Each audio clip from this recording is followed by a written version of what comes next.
Hi, welcome to South Build TV. My name is Ryan, and we look to demystify the South Build process. In this episode, we're going to be talking to Ben Adam-Smith, who is the founder of House Planning Help. House Planning Help is a podcast, a hub, and also a show to help people along on their South Build journey. And we're also going to be talking about his South Build journey, building his passive house. So if that might be of interest to you, please watch on. Welcome to Self Build TV. We look to demystify the self-build process so you can learn to build your dream home without risk and stress that other self-builders face. Now back to Ryan. Hi, welcome back. As I said in the introduction, we're going to be talking to Ben Adam-Smith about his passive house, and we're going to also be talking about House Planning Help, which is a podcast to help other people build their dream home. So Ben, if you can give us a little bit of an introduction about yourself and House Planning Help. Thank you. Yeah, sure. Well, I got into this by just having a dream, really, of wanting to build my own house. And so I went on a learning journey and thought, why don't I make podcasts? My background's in radio, so I thought this is a really good way to learn and also to share with others. And that was 9 years ago when I set off on that journey. So a lot has changed since then. I'm in my house at the moment, which is a certified passive house. And I've been on that journey. And while I was blogging and so forth, I set up a membership website called The Hub, which is where I help others build better homes. Ben, thank you very much. Thank you for that introduction. I'm just going to quickly ask the audience, if they're new to the channel, please make sure you click on the link down below so you don't miss out on any up and coming shows. Also, how we structure these episodes, I'm going to ask Ben 5 questions about South Building and his hub and his podcast. And then we're going to move on to his top 3 tips. And then we're going to finish the episode with how to find more information about Ben and the South Planning Help. So let's kick off with question 1. So you mentioned it a little bit earlier about your drive to it, but what was the main drive to get going and get that motivation to actually start to build your passive house? Well, I suppose it was the environment. I'm someone who's very passionate, and I think that we're facing multiple problems. Everything's coming to a head, whether it's climate change, plastic pollution, increasing population, deforestation, wildlife going extinct. We have a lot of problems on our plate, and they're not going anywhere. So one thing that I want to do is just work out, well, how do I fit into this equation? I enjoyed making podcasts and doing video and audio bits and pieces. So that's all good and well, but I felt that I needed to focus a little bit, and it's always been a dream of mine to build my own home. So this turned into the perfect opportunity that I could then interview green building experts or fellow self-builders who'd been there and done it, and just find out how they'd done it. And over the course of time, try and work out, what should I be building? And that's when I stumbled across Passive House. That's still one of the core things that I think is really good. But on top of all the efficiency that it delivers, it actually delivers some better living conditions as well. So you're living in an environment that's comfortable. You're using the sunlight. You're taking advantage of things that are already there, and the air is much fresher. For example, if we're cooking in the kitchen, all the smells will disappear because there's a mechanical ventilation with heat recovery. So all of this made a lot of sense. Laundry dries quickly. And so that was definitely high up on my brief of what I wanted to do. But as I have discovered over time, it doesn't end there. And it's quite difficult when you start focusing on one thing and then you bring in money. You have to make perhaps a few compromises and so forth. The house that I've built is very traditional. It's a masonry house.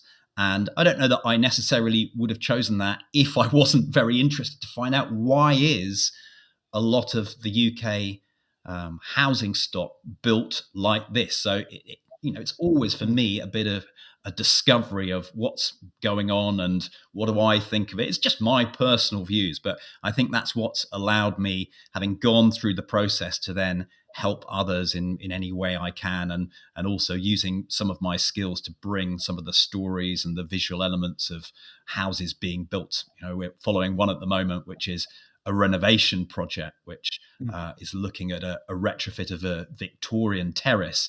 And that's just Yeah. fascinating, but a completely different ball game to when you're building new. Yeah.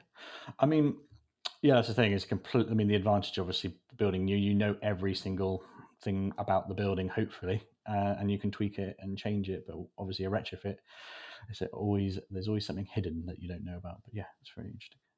I just want to go through. I mean, because what you're a little bit different to most people because most of the experts we speak to be honest, are on the expert side of the fence, and you're on the sort of the sort of the client side of the fence. And people can Google the process of and the requirements for uh, passive house, but for a client, how was the sort of the process? I mean, what sort of things that you had to do through the design and then also the build phase that was a little bit different to a normal sort of build?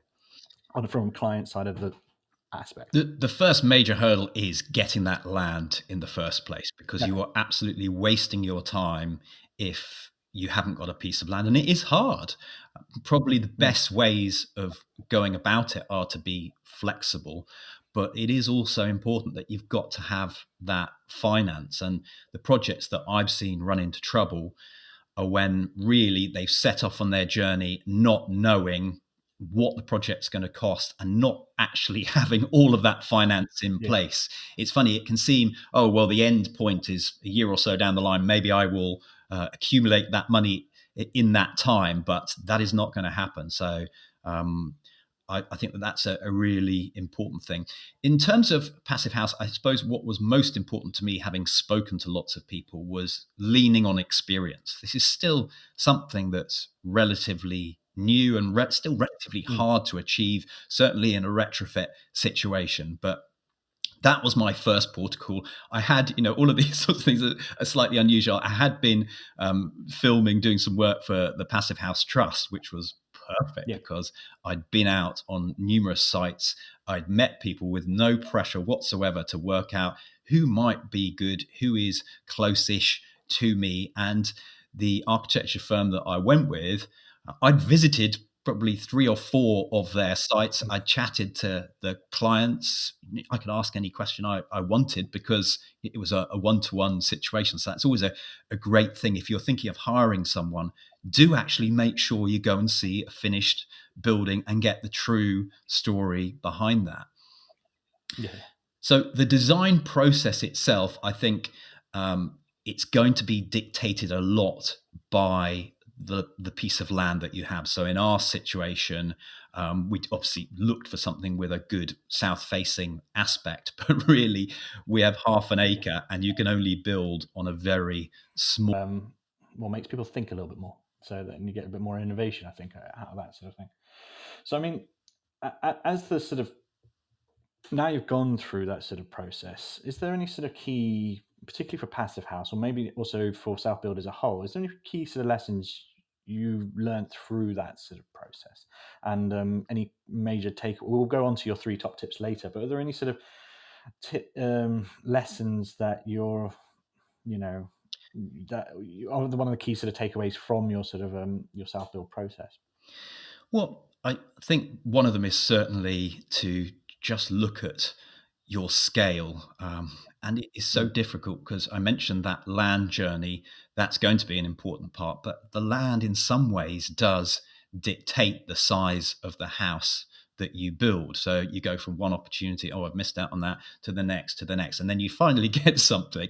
Well, actually, if you Yeah. look at it, if you're not careful, your finances might not match where you're going to be doing all of this. So we ended up buying a piece of land in quite a wealthy area, and Mm. certainly it felt like we were paying over the odds.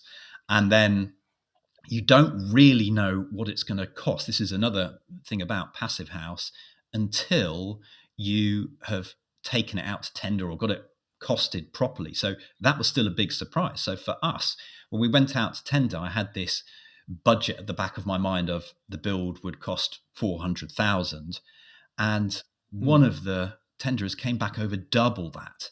So when you're in that situation, you just, Yeah. whoa, that you might expect them to be a little bit over, well, that's a huge, great shock, because then you realize you can't sort of, well, I'll build half a house. It doesn't really work like that. But I suppose what was also No. interesting in those tenders is how varied they were.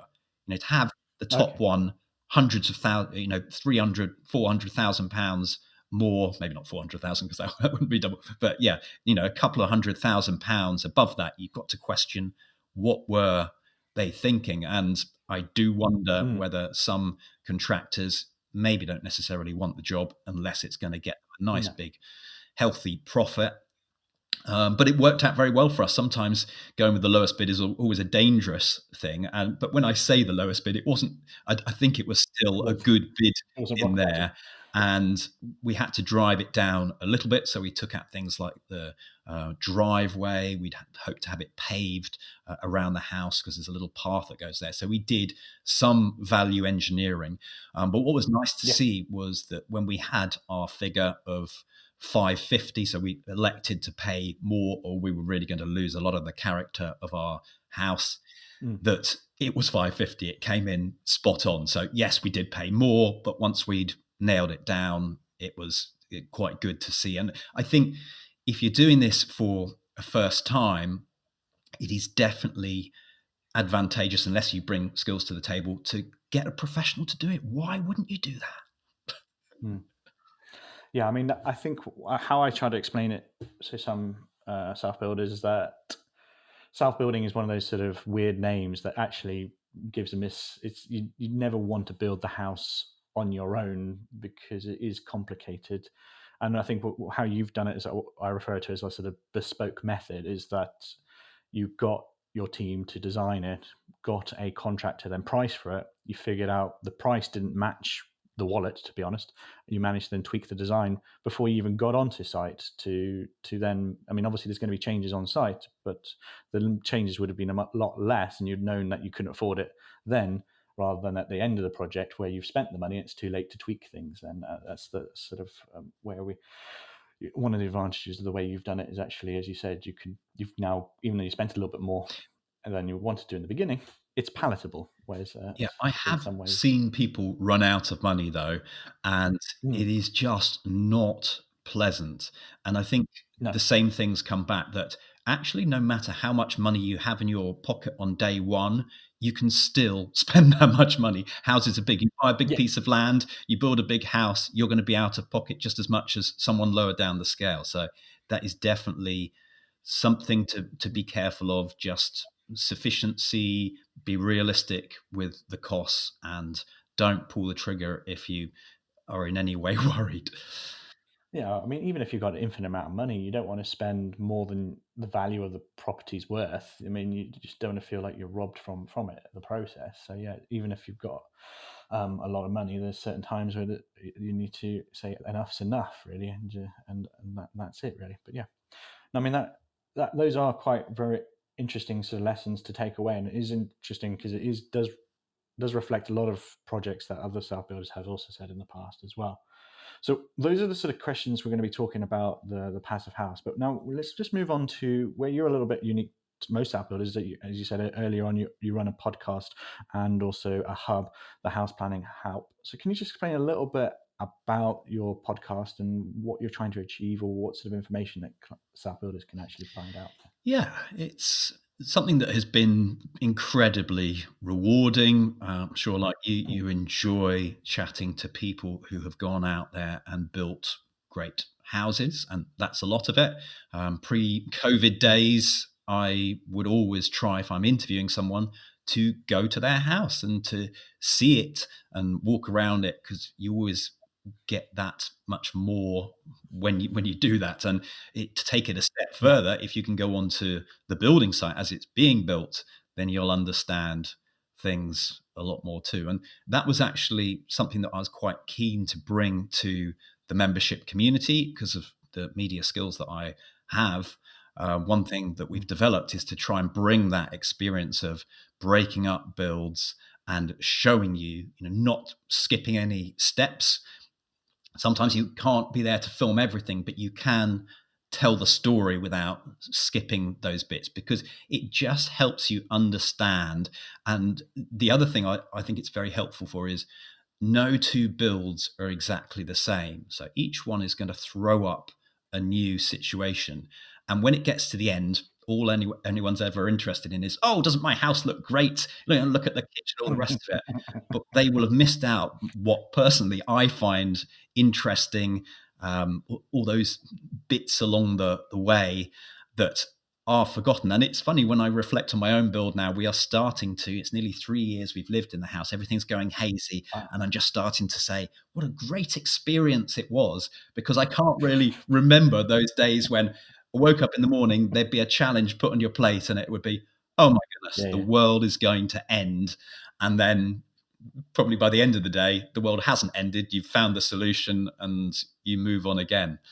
So on the website, we've just celebrated our 300th episode, and I try and make it fun as well. I don't want to go too in depth to really, because I just don't feel it's the right place to do that. But I do want to feel some of that story, talk about some of the challenges.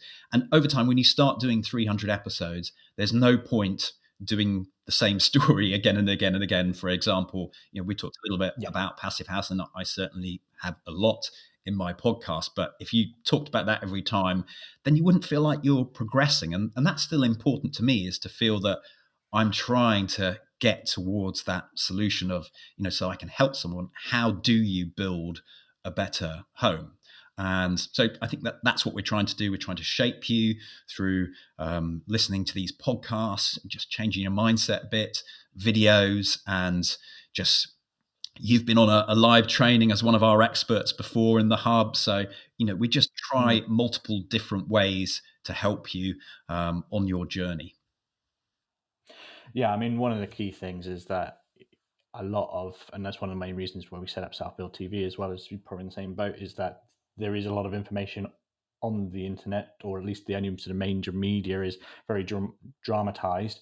But is to actually give you honest information that you can action and use on their Self Build. And what I try and reiterate, as you probably also said about Passivhaus as well, there's not one cookie cutter solution. It's just give you enough information so you can make an informed decision, and and the overall goal is to um, help people get those high performing buildings, and help with the environment overall. So I'm going to move on to question 5, and you touched on a little bit about the hub and also your house planning help. So if someone is interested in building their house and umming and ahhing about going to the hub, what sort of things can they expect if they come and join the hub and your community? What sort of the key aspects can they get in terms of benefits of information as well as the community as well? Well, overall, it's about trying to simplify the self-build journey. That's the bottom line. And how we do that will quite possibly change over time, but trying to make that easier. And that's one reason we've talked about the in-depth video case study. So releasing a Mm. new chapter of a particular project into the Hub archive, that always gets really good feedback. And I'd love to do more, but it's incredibly time consuming. Um, Yeah. we also have live training with guest experts. We have a community forum where people can interact and ask questions. And that's the other thing that I try and make myself available. We have an office hour call where every Monday people can come and chat through some of the challenges that they have. And yeah, it's just really useful. That also actually helps me too in work out what you're struggling with, how I could help. Just to give you an example off the top of my head here, just chatting with someone who wants to do a retrofit. And it's fine when you've Mm. got lots of money, but what if you're on a slightly limited budget?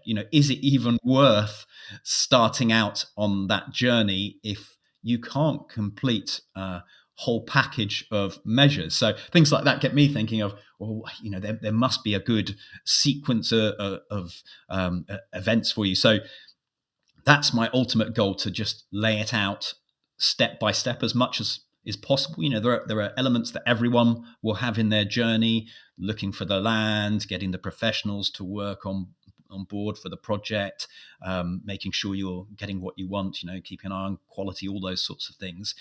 So there's that side of things. But you do, and I'm not sure whether I've already said this, but you want to enjoy this whole process, because this is often a dream. And certainly I feel very privileged to have done it myself. So we want to Mm. hold your hand and develop the courses within the hub just to make it better all the time. I would hope that someone that's a member and finishing up their house now, well, if we fast forward another 5 years, that it's going to be a much better experience. That's my main goal, to just keep getting better and better. Yeah. Yeah, I mean, I think we touched on it earlier. Again, it's like, self building is not. It's to do it just yourself is. It's, I'm not saying not risky, but it doesn't need to be, and it doesn't. And if you lean on other people, get information from yourselves and other people in the industry, it makes the whole journey a lot more enjoyable. And also to actually have the opportunity to speak to people who've gone through that process, and also understand that you're not the only one who are feeling that sort of feelings of anxiety at certain points in the design build, is invaluable, really. And I think it is a really good, useful resource for self builders. I checked it out a few months ago, and I think if you are umming and ahhing about it, there's no major contracts or anything like that. If it doesn't turn out to be suitable for you, you can easily walk away from I think that any of these sort of resources, that are like gym memberships almost, we're not going to handcuff you. It's easy to unsubscribe at any time. So just come along as it's useful and go when it's not useful. And my aim is to try and make it constantly as useful as useful, possible. and so that it's difficult to unsubscribe. But yeah, difficult in terms of the value you give rather than hiding it. Rather than No, it's very. hiding the button. Yes. It's a yeah, it was a yeah. It's very open and honest, to be honest. Your website, and it's very useful to get on it.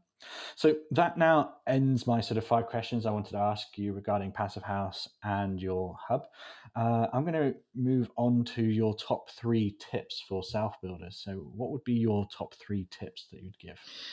Well, I think one of it is actually in the planning of your self build, that it is far, far better to do the planning, and I'm meaning over a period of time. So let's say 3 years of planning, and then to execute the Mm, build so that everything's in order, everything's ready to go.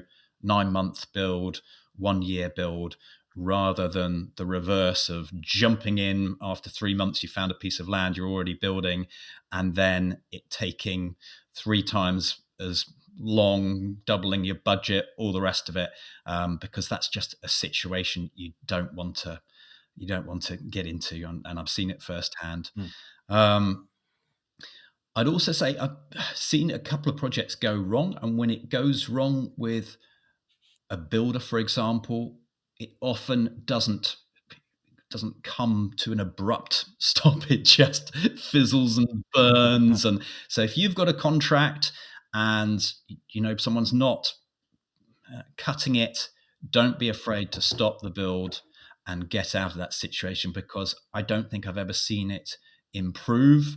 It only tends to get worse. And then just going back round to the ecological side, I think there are all sorts of things that you can be doing, but I would balance passive house performance with a good choice of build system. So, for example, in the hub, we covered a timber frame build system called PH15, which delivers the passive house performance, but with sustainably sourced materials. So it's brilliant in that okay. respect. That's something on this house here with the block work and so forth. And I think we could have gone further. We've got a fantastic house, don't get me wrong, and I was very keen to build it this way.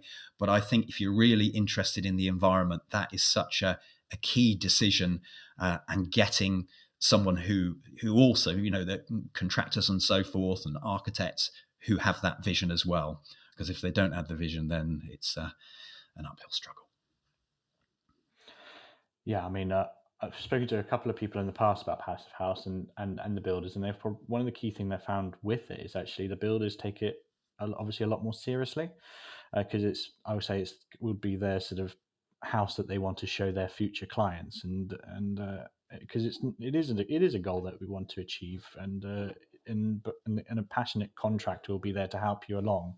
I think you also said it as well, is that when things, problems do occur on site, but it's having that sort of right builder on site, right team behind you, that helps you get over it quicker.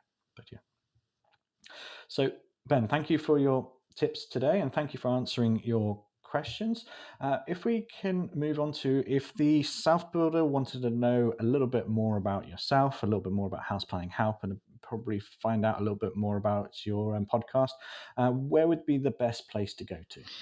Well, the website is the base, Hmm. houseplanninghelp.com, and there are links to everything else from within that, including an episode on that sort of links all of my self-build journey. So that's Mm. episode 235 if you want a quick introduction. It should be quite easy to navigate from the starting pages at House Planning Help, but if not, that one. And then I'm active on quite a few social media channels, but for some reason, Yeah. I tend to enjoy Twitter more than the others. And it seems to have quite a lot of, maybe that's it, a lot of professionals as well. So they are Mm. never far away. So yeah, the links from the House Planning Help website. Okay, great. I'll add a link to the show notes and also a link to that episode you mentioned as well. And thanks, Ben, for your time today. I'm sure the audience found it very useful. And as the audience, if you have not yet subscribed, please make sure you click on the link down below and subscribe so you don't miss out on any up and coming shows. And if you have any questions, please feel free to send them to me. I'll send them to Ben, and I'm sure he'll be more than happy to answer them. And again, thank you for taking the time to watch this episode, and I hope you're coming along on your self-build journey. Thank you. Thank you for checking out Self Build TV. Don't miss out on the Self Build Made Easy Starter Pack, and go to www.selfbuild.tv now to order your free copy to start your self-build journey. You will also get access to a community, exclusive content, and free expert advice. Go to selfbuild.tv now.